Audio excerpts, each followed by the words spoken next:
Idaho Matters podcast is brought to you by St. Luke's On Demand Virtual Care, which allows patients to see a provider from their home using a computer or smartphone with on demand care for common ailments such as a cough, sore throat, or a sinus issue.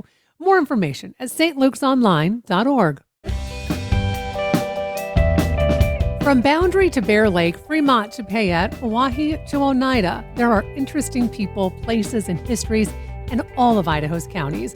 And Idaho Matters wants to share it with you with stories from all 44 counties that make up the Gem State.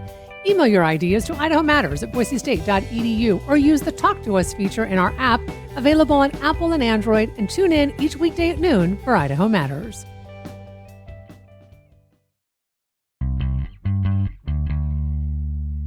From the studios of Boise State Public Radio News, I'm Gemma Gaudette. You're listening to Idaho Matters. Capturing the city of trees, one grid at a time. That's the approach one group of photographers is taking as they document Boise in a whole new way.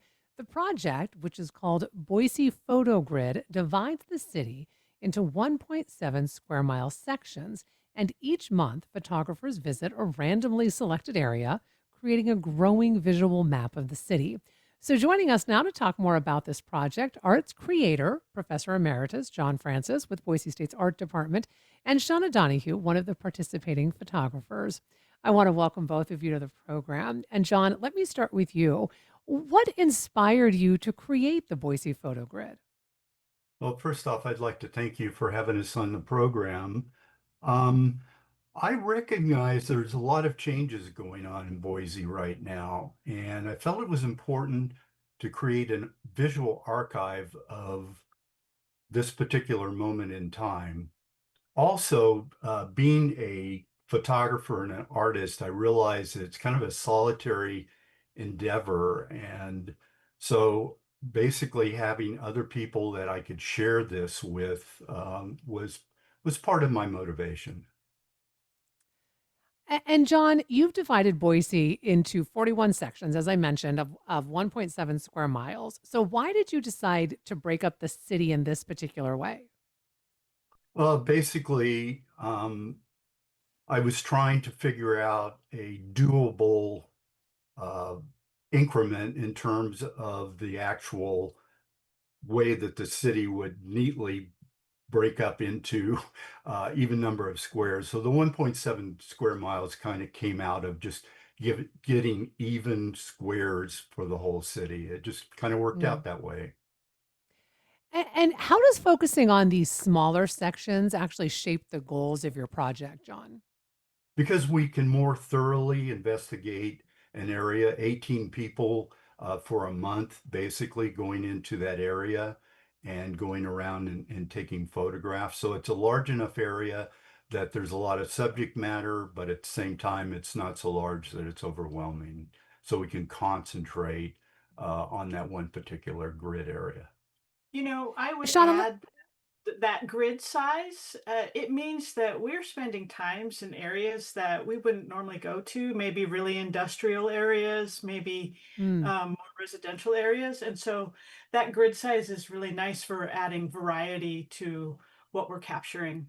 And Shauna, talk to us about your role in this project and what has it been like, really capturing the city in this way?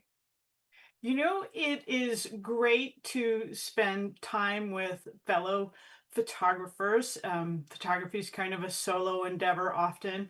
And so getting together to meet with like-minded folks that have been engaged in the same activity as you is really wonderful every week. And then in terms of shooting, it's really pushed me. Sometimes the subject matter is pretty mundane. Not every neighborhood is full of exciting tourist catchy visuals. And so it forces you to try to figure out, how do I make a street sign look interesting? How do I make a light pole look interesting, or a crosswalk, or a building that is maybe an agricultural structure? And so it challenges you to look at things in a new way. And how do you choose which part of the city to spotlight every month? And Shauna or John? Basically what we do is I actually have a box and we just randomly draw a square out of the box. I took a map of Boise and basically cut it up, and we've got little squares. So every month I have one of the members draw a square out of the box. So it's done randomly. I kind of like that idea, right? I was going to say it's funny because the members kind of get a charge out of it as well. It's sort of like winning the lottery, in terms of selecting a particular grid. Yeah. Well, and Shauna, what's that like for you, right? Because there's really doesn't really sound like necessarily much prep time, right? It's like you find out where you're going, you go, and you discover that area as you're photographing it. Well, so the first thing that happens is, our group, it's multi-generational, and the younger members, they go and grab their phones and look it up on Google Maps and create a searchable map for us. And then everyone is looking at that map, trying to figure out what's interesting, where to go. I grew up here. I am the program lead at the College of Western Idaho's new digital photography program. So for me, I've spent a lot of time photographing in this valley. And so I often kind of have an idea of what I wanted to go do. It's interesting though, because sometimes it works wonderfully and sometimes it all falls apart. And I come back home and I don't have any interesting images. And so then I end up, kind of walking the streets, beating the streets, just looking for something that I've got 30 days to get it done. And so it really varies from month to month. And Shauna, tell us more about the diverse makeup of the photographers involved, because you said there are age gaps as well. So we have photographers that are shooting from completely different perspectives, of course, and sometimes, well, we often end up shooting the exact same thing, but the photos that we get when we get together, they're completely different. But not only that, not only the perspective, we have different photographers working in different mediums. So we have film photographers, we have digital photographers, we have photographers who work predominantly with Polaroid or 360 cameras.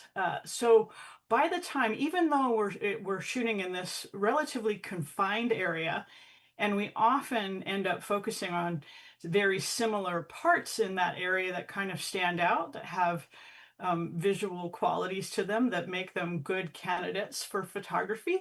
The pictures end up being just this crazy variety of really interesting things. And when we get together in that following at the end of the month, oh, I shot that too, but I didn't do it from that angle. So it's really fun. And John, I'm curious, has this changed how you view Boise by, doing this grid by grid?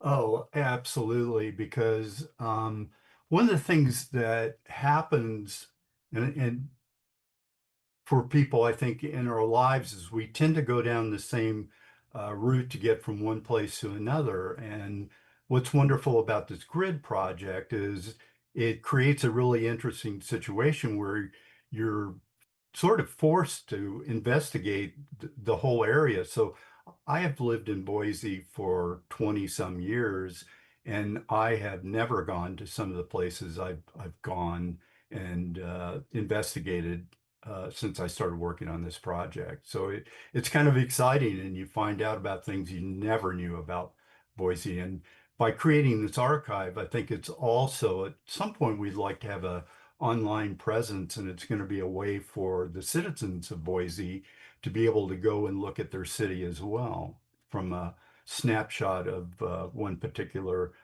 point in time. I see this as potentially being an ongoing and repeatable project where it's going to take us nearly 3.5 years to finish it. But we Mm. could start it over again. At that point, it might be new photographers, and certainly the city is changing. So it would be an interesting project to continue on. I would throw in there that you could go look at some what we've covered so far. The first 6 months, we have an Instagram and a Blue Sky, and we're on Facebook. If you just look for Boise PhotoGrid, you can see some of the work we've already done. And I was going to ask before we go, Shauna, what are you hoping folks take away from this project?